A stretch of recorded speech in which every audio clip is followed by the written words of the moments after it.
All right, well, today we've got Doc's van in here. We did injectors on it because we had a misfire that we diagnosed was an injector, and it ran great. Ran great for about 3 hours. Well, actually longer than that. You drove it home? Yeah, I drove it home, and then so probably 5 to 6 hours, 5-6 hours. 5 to 6 hours of driving time, and then it started making this horrific noise. You'll see later in the video. Yeah, well, we will show you that noise. And we believe that it's just it's one of two things. What it basically is, it sounds like it's a backfire into the intake. But I think it may be under the intake, and we'll show you where those injectors are. They are a nightmare to get out. There's plenty of videos on YouTube about people fighting with those, and you're going to see another one. Just a quick video. My microphone is dead, so the sound quality is probably terrible, but I think this is important to put out there because I couldn't find anything else on this. So, yeah, let's find out what this popping noise inside the intake is. Let me show you what this noise is and see if it comes across the video. Doc, we're going to go ahead and fire it up, and then we'll just rev it up a few times. All right. So it sounds like it's idling fine. And then rev it up. You hear that?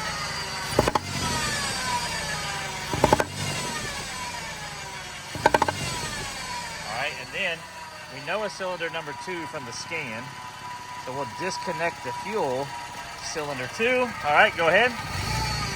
It is running on a drop cylinder. It is running on a drop cylinder now, but we had just replaced the injectors, so it kind of leads me that direction, like maybe a gasket in one of the injector seals or something like that. So we're going to pull this intake off. We're going to hope it's not a drop valve because it's losing compression in there, escaping somewhere. Now, we did run a piece of hose up under the intake. And what I did was I took a piece of hose, run it down there, and you'll see when we get this intake off, down in the valley are where those injectors are, and I ran it way down inside there and listened with it to my ear. The sound traveled perfectly. It sounded exactly like the same. Over on this side of the intake, you cannot see the injectors, and I didn't get the sound, and I didn't get it back here. We got it right there. So that's the hope. So let's see if this is actually our problem. Like I said, I don't mean to be rude, but if you can't just pop these loose without tearing up and breaking these Ford connectors, then this is something you want to leave to a mechanic, because once you get underneath here, getting the injectors out is an absolute nightmare the way that they designed it. So, but we can at least diagnose this problem and move on from there. All right, so I've got this little endoscope. It's not the best thing ever. I don't know if we'll be able to get a good video of it. Let's see if we can get in here, Doc. You see how that's all black and burnt looking? And then we'll go to the number 1 cylinder. And look how shiny and new that one is. And they're all new injectors. They're all new injectors, yeah. We'll go to number 3. And you can see how shiny and new that one looks. Back to number 2. So that one actually looks, let's see. No, it looks new. Just I can't tell. We're going to pull them out and take a look at them. Let's look at this one. These on this side, for sure, new. Okay, ladybug.